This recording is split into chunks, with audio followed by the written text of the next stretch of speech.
本日のテーマは何でしょうか？エモーショナル。論理だけではやっぱ理解はされても共感されないんですよね。全然伝わんない、共感されないみたいな人ってたまにいますよ。こんにちは、もんじです。このチャンネルでは14歳から働き、21歳で起業、これまでに300億円以上売り上げた経験から培った組織づくり、育成術など役に立つ内容をお話ししています。興味のある方だけ見ていただけると嬉しいです。はい、ということでお願いいたします。今回も前々回と、応用スキル実践力編ということで、本日のテーマは何でしょうか？エモーショナル。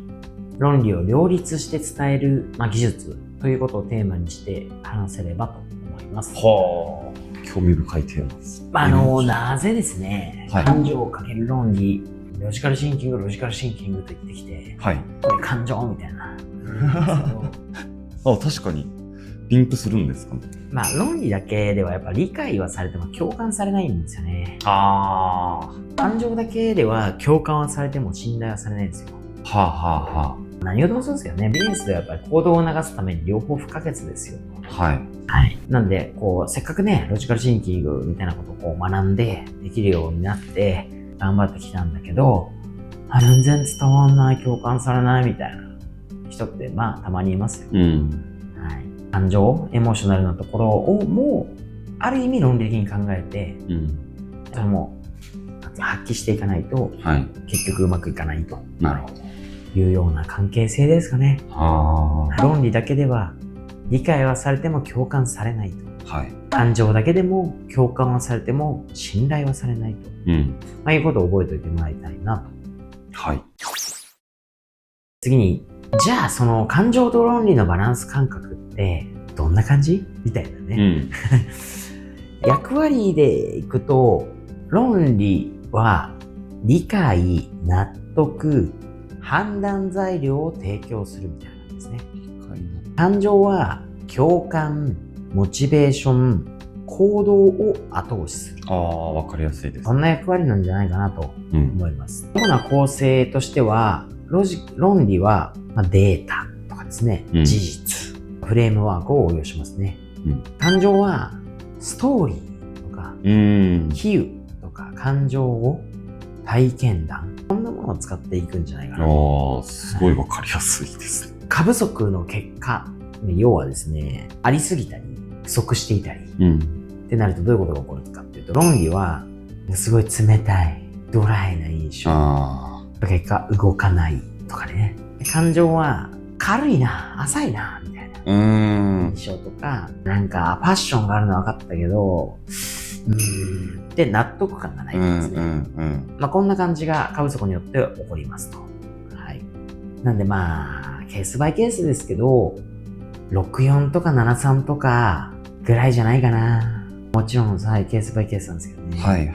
だから、論理10、感情0みたいなは伝わんないですよね。確かに。かといって論理0、感情10も、いやマジパッションだけしかねえじゃんみたいな話になってきちゃうんで、そのケースバイケースで使い分けると、両立させると。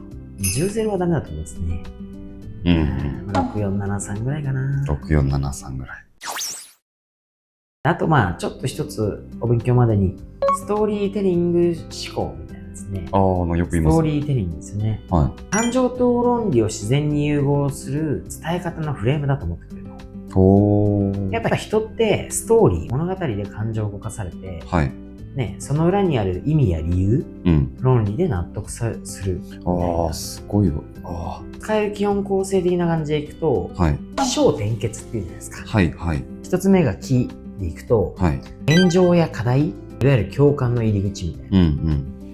二つ目、承が、その時の葛藤や思い、こうやって感情を引き出すわけですよ。3番が点、気づき、行動、意思決定とかですね。これ論理の核になりますよね。結果、今の姿で伝えたいこと。感情と論理の融合です。起承転結でいうとこんな感じで設計する。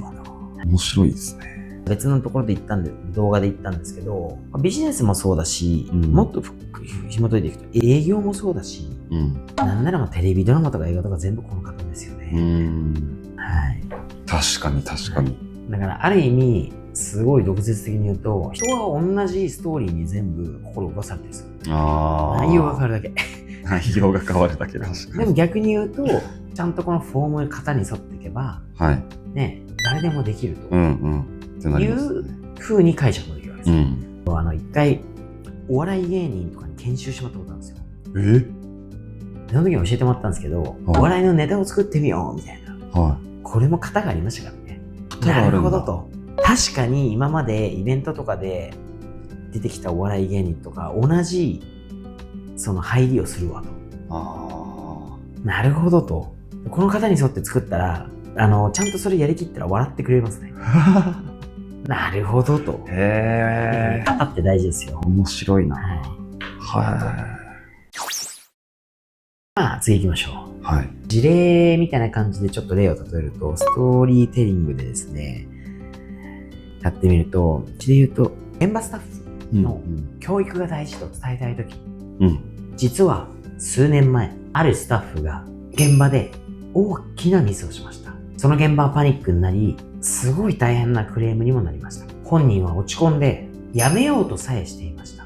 でも、その会話の中で言ったんです。同じ失敗を他の新人にもさせたくないと。だから私たちは、現場のそのオペレーションそのものを見直すことにしました。経験者の暗黙知を言語化し、研修や動画でも学べるようにしたんです。その結果、ミスは大幅に減りました。何より、教えた本人が一番成長していました。育てることは自分を育てることなんだと改めて感じました。やっぱり教育は大事です。みたいな。とにかく現場スタッフの教育が大事だって伝えたいみたいなね。僕もね、毎回こうやってちゃんと考えて言えればいいんですけどね。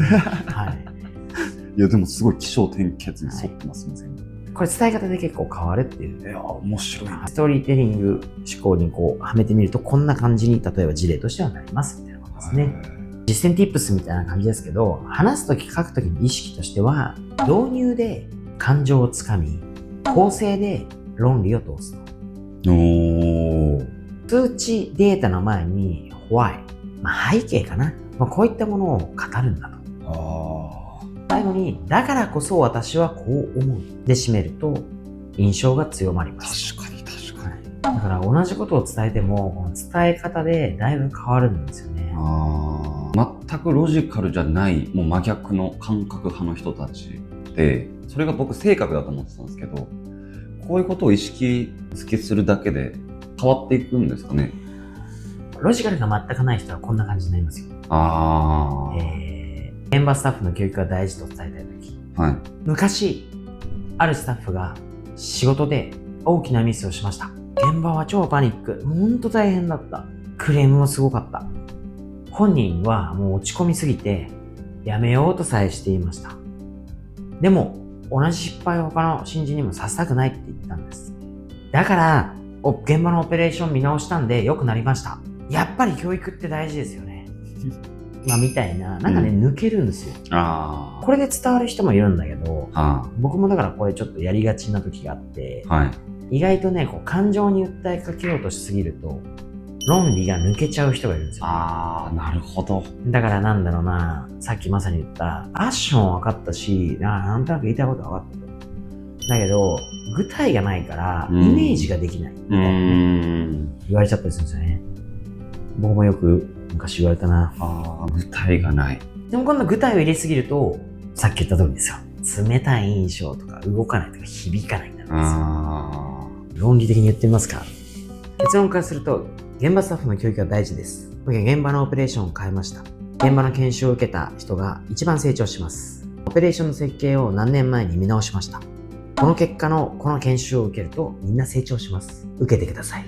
みたいな感じなのかな。起承転結で言うと、現状や課題を数字でバンと出して、これをやるとこうなります。バンって出して、だからやりましょう。バンみたいな感じですかね。ドライですね。ドライっていうか。ちょっと強いですね。だから、現状の事故率、クレーム率はこれです。これは問題です。課題は社員教育です。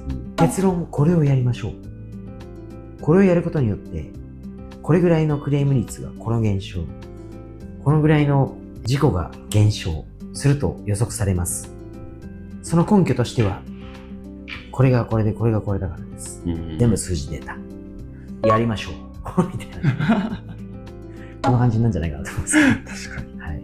じゃあバランスなんですね。そうですね。だから感情かける論理、それはだからストーリーテリング思考でやれると、めちゃめちゃ、はい、いいんじゃないかな。いやー、面白いですね。感情で共感を引き出して、論理で信頼を得て行動を促すんだと。ストーリーっていうのは感情と論理を自然につなげる架け橋みたいなもんですよ。結局なんだかんだ言ったって伝える力のゴールは相手を動かすこと、動くことでしょ。論理的にやって動くんだったらそれでもいいけど、感情的にだけやって動くんだったらそれでもいいけど、より一人でも多くの人を動かすと考えた時には量と質みたいな話ですね。感情をかける論理をちゃんとストーリーテリングも使いながら話していくんだと、伝えていくんだということが大事だということです。いやー、めちゃめちゃためになりました。はい、ありがとうございます。今回は以上になります。もし最後まで見ちゃった方、少しでも気づき、学びがあった方がいたら嬉しい限りです。ありがとうございました。